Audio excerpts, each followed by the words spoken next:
For the most secure hold, we recommend your magnetic knife holder be mounted with the screws included in your mounting kit.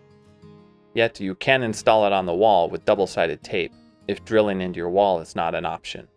Since we're not using the screws for this install, begin by tapping the wood plugs into the face of the knife holder. Rotate the plugs to match the grain on the knife holder. Gently tap them into place and do not hammer past flush. Make sure you clean the back of the knife holder with mineral spirits thoroughly before the next step. The wood needs to be free of any oils for the adhesive to stick properly.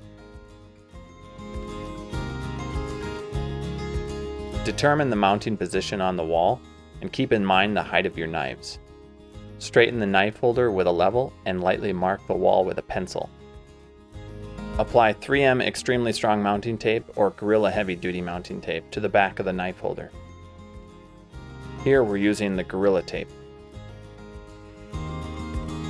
Peel the film off and position your knife holder. Press firmly for at least 30 seconds. It's very important that you hold it in place for the adhesive to stick properly. Hang your knives with confidence, and you're done.